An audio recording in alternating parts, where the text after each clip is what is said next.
السلام علیکم ورحمۃ اللہ۔ میرے دوستوں اور بھائیوں، میری طرف سے تمام اہل اسلام کو عید مبارک ہو۔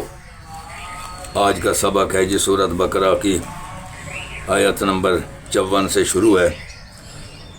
اور جب موسیٰ علیہ السلام نے اپنی قوم کے لوگوں سے کہا کہ بھائیو، تم نے بچھڑے کو معبود ٹھہرانے میں بڑا ظلم کیا ہے، تو اپنے پیدا کرنے والے کے آگے توبہ کرو اور اپنے تئیں ہلاک کر ڈالو۔ تمہارے خالق کے نزدیک تمہارے حق میں یہی بہتر ہے۔ پھر اس نے تمہارا قصور معاف کر دیا، اور بے شک وہ معاف کرنے والا اور صاحب رحم ہے۔ اور جب تم نے موسیٰ علیہ السلام سے کہا کہ موسیٰ علیہ السلام، جب تک ہم اللہ کو سامنے نہ دیکھ لیں گے تم پر ایمان نہیں لائیں گے، تو تم پر بجلی نے آ گھیرا اور تم دیکھ رہے تھے۔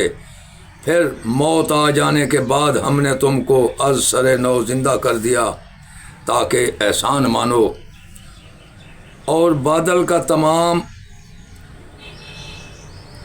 بادل تم پر سایہ کیے رکھے اور تمہارے لیے من و سلوہ اتارتے رہے کہ جو پاکیزہ چیزیں ہم نے تم کو عطا فرمائی ہیں ان کو کھاؤ پیو، مگر اپنے بزرگوں نے، جو تمہارے بڑے بزرگ تھے، انہوں نے ان نعمتوں کو کچھ قدر نہ جانی، اور وہ ہمارا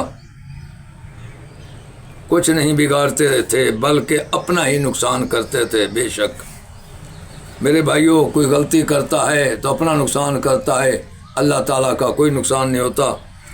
اللہ تعالیٰ تو انسان کو سمجھانے کے لیے 1,24,000 کم و بیش پیغمبر بھیجے۔ اب تبلیغ والے چلتے ہیں لوگوں کو بھلائی کے لیے۔ میرے بھائیوں، غور و فکر کرو، اللہ تعالیٰ تو انسانوں کے دلوں میں بات ڈالتا ہے کہ اب نبی نے نہیں آنا، تم لوگ ایک دوسرے کی بھلائی کرو گے، برائی سے منع کرو گے، نیکی کی دعوت دو گے اور لوگوں کو اصل مقصد بتاؤ گے۔ مقصد میرے بھائیوں سب کے لیے ایک ہی ہے، جنت میں چلے جائیں، جہنم سے بچ جائیں۔ میرے بھائیوں، اس کام کے لیے سب تیار رہو۔ یہ کام ہے، اللہ تعالیٰ نے انسان کو کسی مقصد کے لیے بنایا، ہم مقصد کو بھول کر ضرورتوں میں لگے ہوئے ہیں۔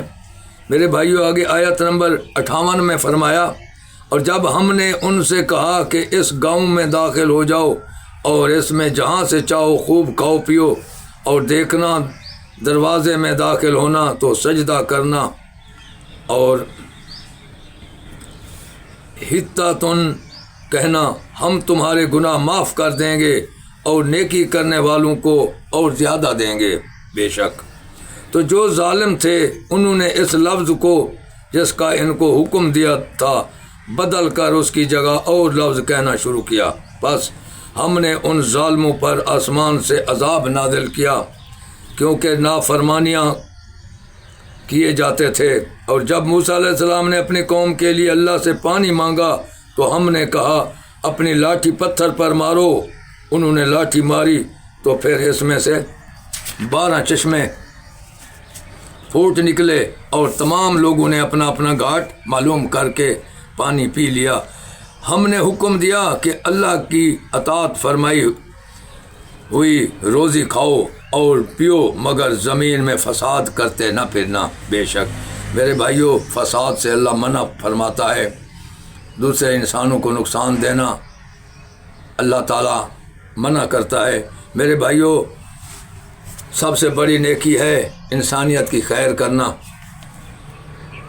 آگے اللہ فرماتا ہے، جب تم نے کہا کہ اے موسیٰ، ہم نے ایک ہی کھانے پر صبر نہیں ہو سکتا، تو اپنے پروردگار سے دعا کیجئے کہ ترکاری، ککڑی اور گیہوں اور مسور اور پیاز وغیرہ جو نباتات زمین سے اگتی ہیں ہمارے لیے پیدا کر دے۔ موسیٰ علیہ السلام نے کہا، بھلا عمدہ چیزیں چھوڑ کر ان کے بدلے ناقص چیزیں کیوں چاہتے ہو؟ اگر یہی چیزیں مطلوب ہیں تو کسی شہر میں جا اترو، وہاں سے جو مانگتے ہو مل جائے گا۔ اور آخر کار ذلت و رسوائی، محتاجی، بے نوائی ان سے چمٹا دی گئی اور وہ اللہ کے غضب میں گرفتار ہو گئے۔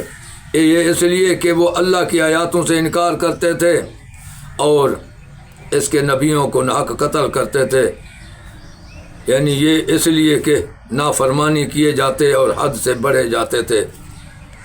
جو لوگ مسلمان ہیں یا یہودی یا عیسائی یا ستارہ پرست جو اللہ اور روز قیامت پر ایمان لائیں اور عمل نیک کرے گا تو ایسے لوگوں کو ان کے اعمال کا صلہ اللہ تعالیٰ ضرور دے گا۔ میرے بھائیوں، قیامت کے دن ان کو نہ کسی کا خوف ہوگا اور نہ غمناک ہوں گے جو ایمان والے ہوں گے۔ میرے بھائیوں، شرط ایمان کی ہے۔ اللہ تعالیٰ کو ایمان والے بہت پسند ہیں۔ یہ اللہ کا پیغام ہے جو میں نے آپ تک سنایا۔ اللہ تعالیٰ تمہیں عمل کرنے کی توفیق دے اور مجھے آئندہ دوسرا سبق پہنچانے کی توفیق دے۔ وآخر دعوانا ان الحمد للہ رب العالمین۔